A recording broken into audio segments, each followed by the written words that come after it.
Assalamualaikum warahmatullahi wabarakatuh. Selamat sore rekan-rekan sekalian. Kembali kita bertemu untuk memperbincangkan tentang bakat-bakat yang kita miliki di dalam talent mapping. Di dalam kesempatan ini saya ingin memberikan gambaran secara umum kepada Anda semua tentang bakat ideation dalam kategori thinking talents. Teman-teman sekalian, ketika Anda memiliki bakat ideation, maka Anda adalah seorang pribadi yang antusias dengan ide, senang menemukan ide-ide baru dan menemukan hubungan antara satu hal dengan yang lain yang seolah-olah tidak terkait. Kemudian Anda bisa menemukan kaitannya dan memunculkan ide-ide baru. Rekan-rekan, seseorang yang memiliki bakat ideation adalah orang-orang yang sangat kreatif, yang sangat inovatif, di mana dia senantiasa secara alami dia menemukan gagasan-gagasan baru, sudut-sudut pandang baru tentang berbagai hal yang muncul di dalam fenomena yang dia rasakan, yang dia lihat, sehingga memunculkan ide-ide baru, inovasi-inovasi baru yang bisa berguna lebih baik ke depannya. Teman-teman sekalian, dengan demikian ketika seseorang yang memiliki bakat ideation, maka secara spontan dia akan menyenangi hal-hal yang memunculkan ide-ide baru atau gagasan-gagasan baru dalam aktivitas kehidupannya. Misalkan seseorang yang berkecimpung dalam kuliner misalkan, maka ketika dia melihat, mendengar, merasakan, maka di dalam benaknya dengan spontan akan memunculkan ide, kalau ini dikembangkan seperti ini, kalau ini dikembangkan seperti ini, dan sebagainya. Seseorang yang misalkan di bidang pemasaran, maka dia cenderung dengan secara spontan akan melihat produk-produk yang bisa dipasarkan dan bagaimana cara memasarkannya sehingga bisa menarik minat konsumen. Teman-teman sekalian, selanjutnya seorang yang memiliki bakat ideation, dia senang sekali mengeksplorasi dan kemudian melihat kemungkinan-kemungkinan bagaimana dari berbagai hal yang dia lihat, fenomena yang dia rasakan itu memunculkan gagasan baru, dan bagaimana gagasan itu dilemparkan ke masyarakat dan kemudian bagaimana ide-ide itu dia berkeinginan untuk mewujudkannya.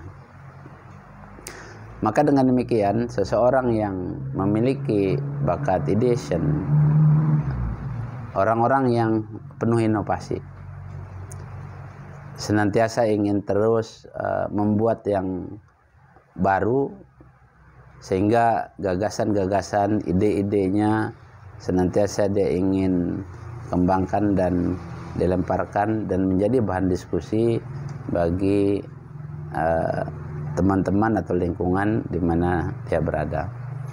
Maka hal-hal yang berkaitan dengan ide ini dia sangat antusias, sangat respon. Maka hal-hal tersebut adalah merupakan kejiwaan alamiahnya yang senantiasa muncul di dalam kepribadiannya. Oleh karena itu, teman-teman sekalian, ketika seseorang yang memiliki bakat ideation ini, dia memiliki kebutuhan akan ruang, akan forum yang dimana dia bisa leluasa untuk mencurahkan ide.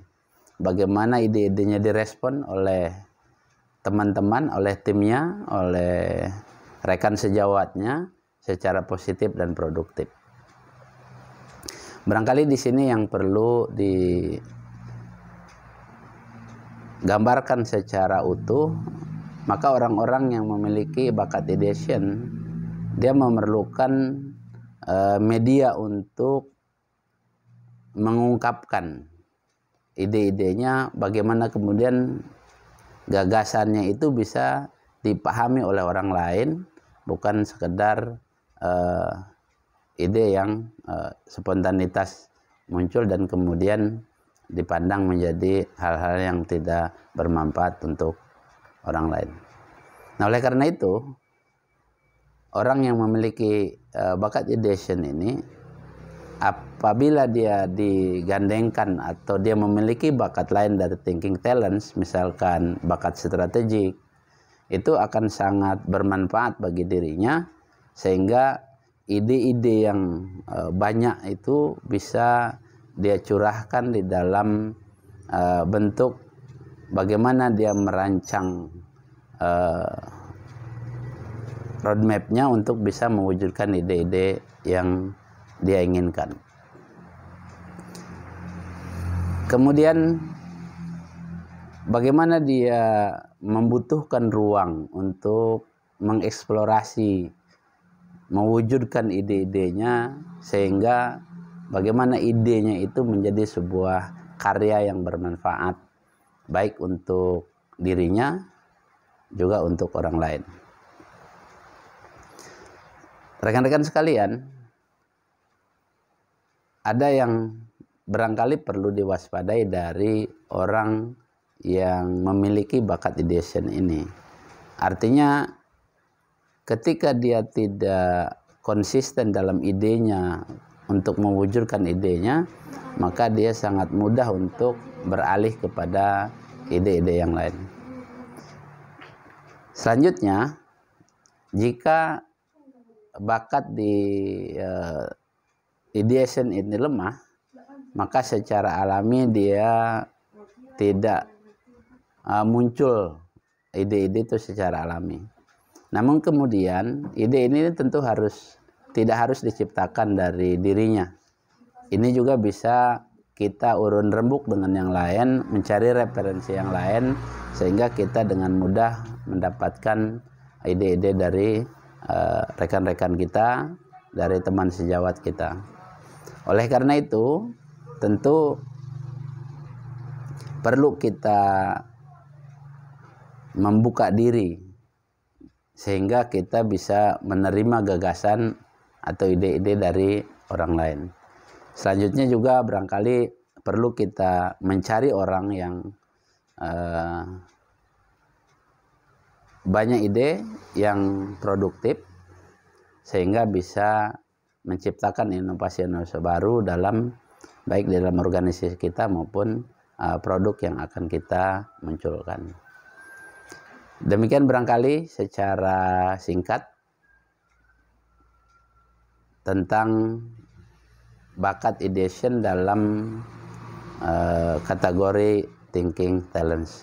Mudah-mudahan bermanfaat bagi Anda dan bisa menjadi yang sebuah dorongan untuk bisa kita aplikasikan di dalam pengenalan diri kita, di dalam pengenalan karakter spesifik kita.